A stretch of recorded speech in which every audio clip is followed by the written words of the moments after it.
Et donc, imaginez que votre corps, il est un jardin. Et un jardin magnifique. Et donc, pour que ce jardin il soit beau et voilà, qu'il ait de belles fleurs, il a besoin d'un jardinier qui soit vraiment attentif, il soit dévoué. Et ce jardinier, il s'appelle le cortisol. D'accord? Et donc, chaque matin, faites bien attention à ça, avant que votre réveil ne sonne, notre super jardinier, parce que se lève très tôt, il se met déjà au travail. Donc, il va allumer la lumière. Ça veut dire que il va nous donner de l'énergie pour nous lever, pour sortir du lit, pour avoir de l'entrant, pour pouvoir aller prendre notre douche, se laver les dents, brosser les cheveux, prendre notre petit déjeuner. Et donc, en fait, le cortisol, c'est notre première shot d'énergie du matin.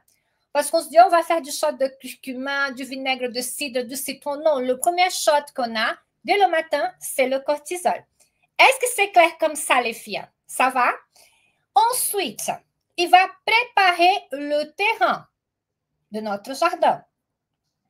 Qu'est-ce qu'il va faire? Il va libérer un petit peu de sucre dans notre sang pour surtout nourrir nos muscles, pour qu'on puisse avoir de l'énergie, notre cerveau, pour qu'on puisse commencer vraiment à réfléchir et pour qu'on soit prête à affronter la journée avec de la clarté, la visibilité, la vitalité aussi. Pourquoi? Parce que si on se lève un peu, qu'on est un peu rapapa, qu'on n'a pas d'énergie, on ne va pas commencer la journée bien. Et donc, pourquoi je vous dis ça? Parce qu'on parle du mal du cortisol. On parle souvent, ah, c'est l'hormone du stress, il faut le diminuer, il faut l'éviter à tout coup. Non, il a sa fonction dans notre corps. Et donc, le matin, le cortisol est notre meilleur ami. Sans cortisol le matin, on va se lever sans énergie, sans vitalité, avec un brouillard mental, on ne va pas avoir envie de faire des choses. D'accord? Et donc, si vous imaginez, c'est ce rayon de soleil qui va nous chauffer, qui va nous faire vraiment avoir envie de nous lever. Et donc, il est essentiel et nécessaire, voilà, pour notre métabolisme, pour notre corps, vraiment pour notre vie, d'accord? Mais, il peut se passer que, imaginez, je continue ma métaphore. Vous avez votre jardin et imaginez qu'un danger qui arrive. Un coup de vent, il y a un animal qui va menacer de pétiner nos plantes, nos belles plantations, nos roses, nos tulipes. Et c'est une situation de stress. Il faut le résoudre. D'accord? Qu'est-ce qui va arriver? D'une façon vraiment immédiate, notre jardinier, qui est le cortisol, il va se transformer en pompier. C'est le pompier. Ah, il faut qu'il agisse vraiment très vite. Et donc, ce pompier, qu'est-ce qu'il va faire en premier? Il va sonner l'alarme. Il y a quelque chose qui n'est pas bien. Il y a des choses, il y a un danger, c'est urgent, c'est immédiat. Il faut qu'on agisse vraiment très rapidement. Et donc, il va être libéré en grande quantité dans le corps va le libérer pour qu'il puisse agir. Donc, on a une sécrétion immense de cortisol. Et donc, et surtout ce cortisol, il est là pour mobiliser toutes les ressources disponibles. Il va envoyer un maximum d'énergie, voilà, c'est du sucre, il va libérer du sucre vers notre muscle, vers notre cerveau pour qu'on puisse vraiment réagir, on puisse courir, on puisse nous défendre, on puisse prendre une décision rapide. Il faut qu'on soit vraiment au top quand on a un danger. Ensuite, il va mettre, quand il fait ça, puisque c'est la priorité de vraiment d'étendre l'incendie, il va mettre tout le reste, il va vraiment avoir la clé, il va fermer la digestion, la croissance. Pourquoi? Plein de choses. Parce que l'urgence, elle est ailleurs. Voilà, il faut étendre le feu. D'accord? Parce qu'il y a quelque chose qui nous arrive, qui nous menace. Et donc, quand le danger passe, voilà, c'était la situation, elle est résolue, la situation de stress, de menace, elle est passée. En fait, le pompier, notre pompier cortisol, il va ranger son matériel. Donc, voilà, il va ranger. Et donc, le niveau d'alerte d'urgence va descendre, va commencer à se calmer, tout va rentrer dans l'ordre. Et donc, il retourne à son travail de jardinier. D'accord? Et donc, mais, l'alarme, cette alarme de danger, s'y met à sonner vraiment tout le temps, tout le temps, tout le temps, notre jardinier, ça va être compliqué qu'il fasse son travail.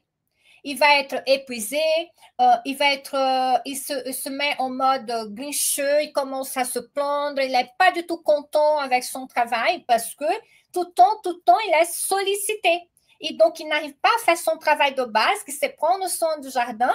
Il est tout le temps en train d'étendre le feu, étendre le feu, étendre le feu.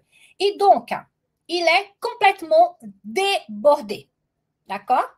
Donc, je vais vous expliquer comment ce débordement, cette transformation de ce cortisol du jardinier qui aime bien prendre soin de son jardin, mais comme il est très sollicité, il est en surcharge.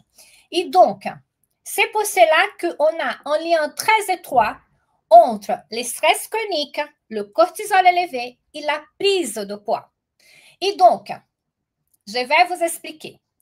On a vu que le cortisol est notre allié. Voilà, il est notre jardinier.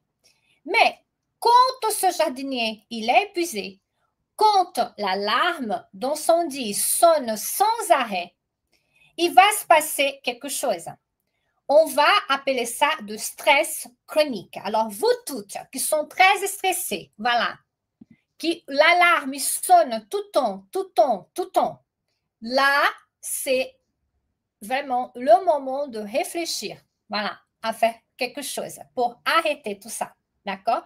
Parce que vous êtes en train de sous-charger votre corps. Et quand je parle de ça, c'est ce niveau émotionnel, parce que le stress, c'est compliqué à niveau émotion, mais c'est au côté aussi métabolique. Et vous allez voir que c'est au côté aussi alimentaire.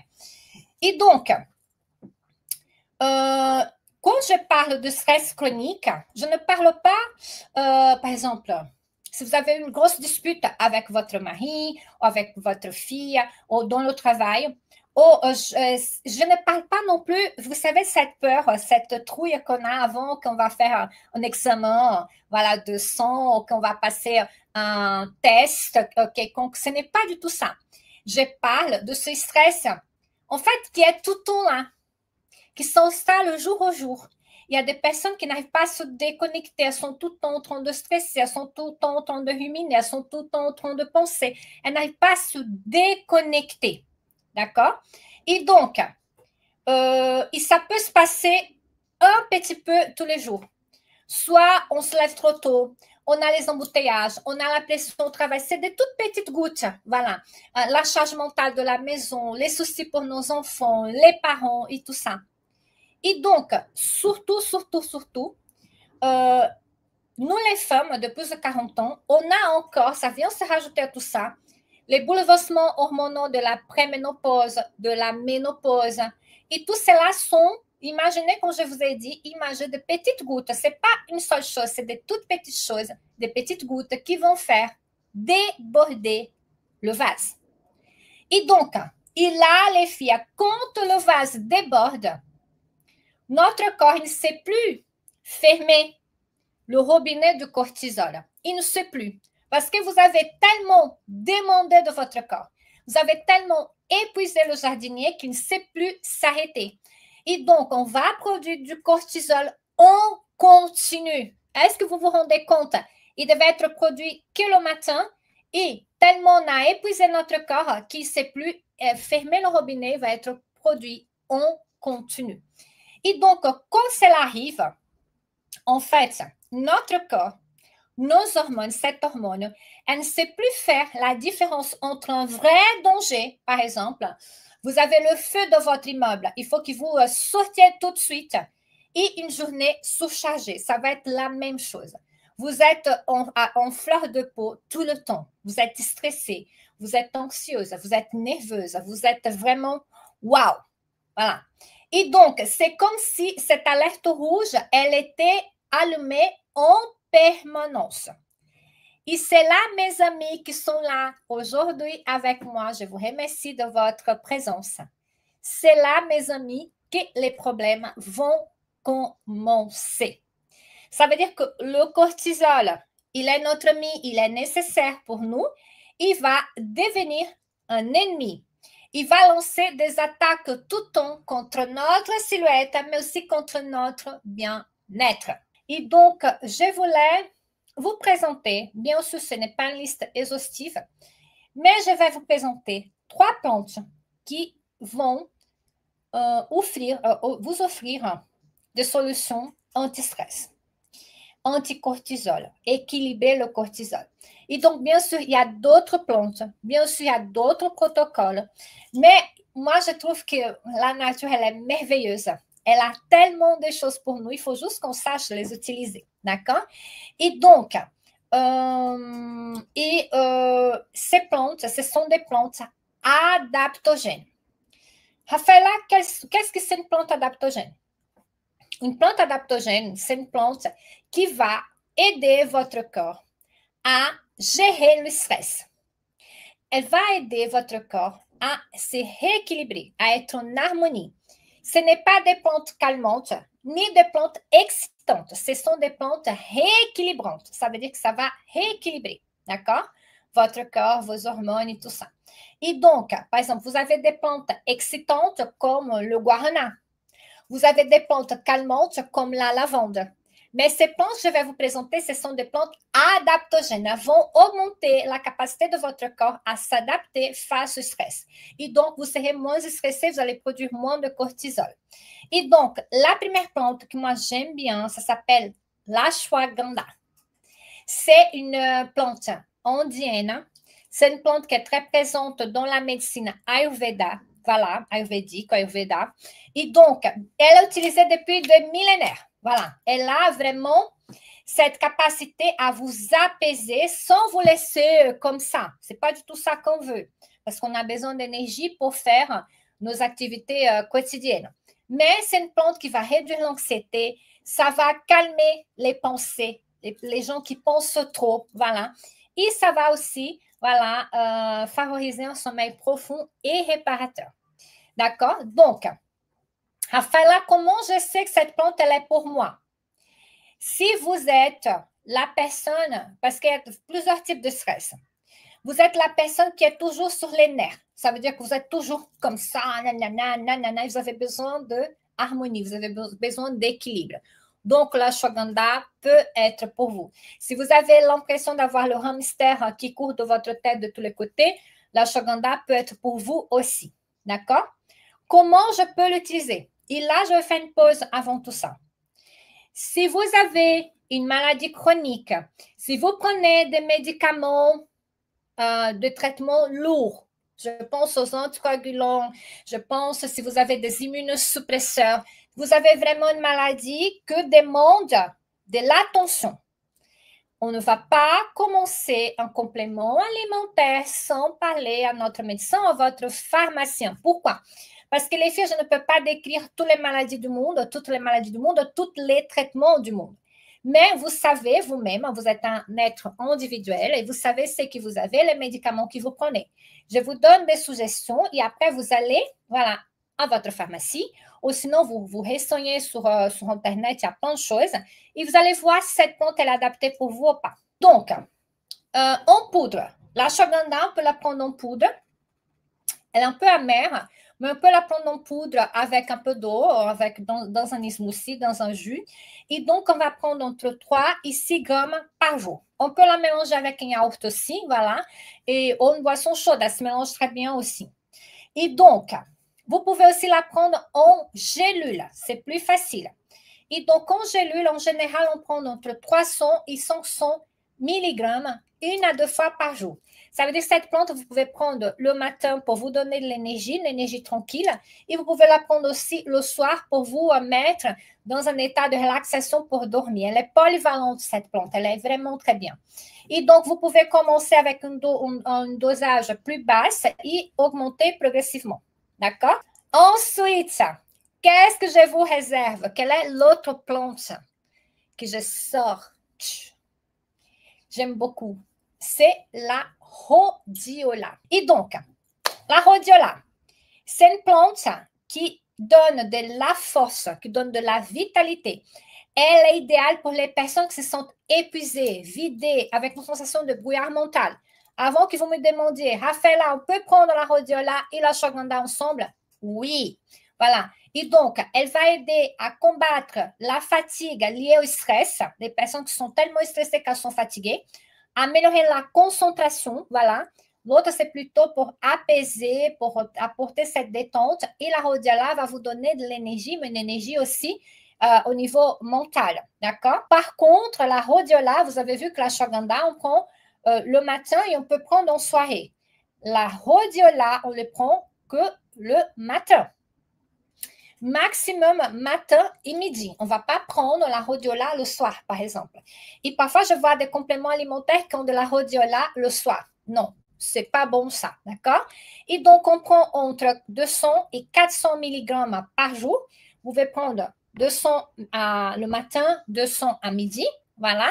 Et voilà, et vous faites des cures, d'accord? Et donc, on le prend avec le repas ou avant le repas, mais on ne va pas le prendre le soir. Et donc, une autre plante aussi qui est intéressante, moins connue, c'est le basilic sacré.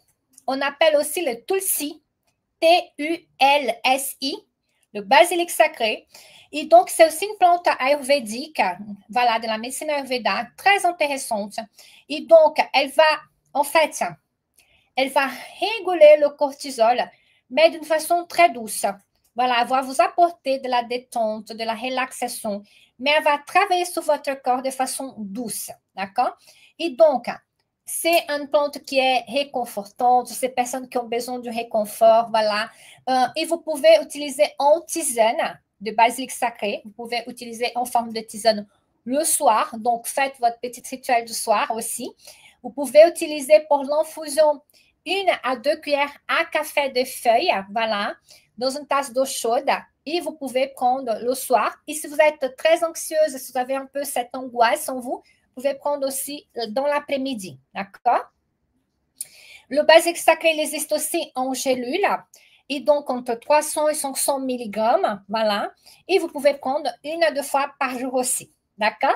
Et donc, vous pouvez le prendre le matin aussi si vous êtes vraiment une personne qui ne vous sentez pas bien. D'accord? Ça dépend comment vous vous sentez. Mais en sachant que la prise idéale, c'est le soir et en fin d'après-midi. D'accord? Mais il n'y a pas de contre-indication de le prendre aussi le matin. Et donc, une chose qui est très intéressante avec le basilic sacré, si vous allez avoir une intervention chirurgicale, vous arrêtez 2 semaines avant. Et là, pour les personnes qui prennent des anticoagulants, c'est même pas la peine de commencer. C'est interdit pour vous, d'accord? Surtout tous les compléments alimentaires pour les personnes qui sont sous anticoagulants, il faut toujours avoir l'avis de votre médecin.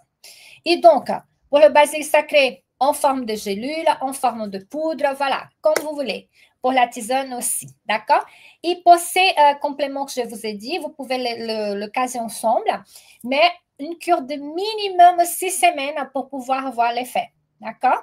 Et après, vous faites une petite pause et après, vous continuez si vous avez besoin encore.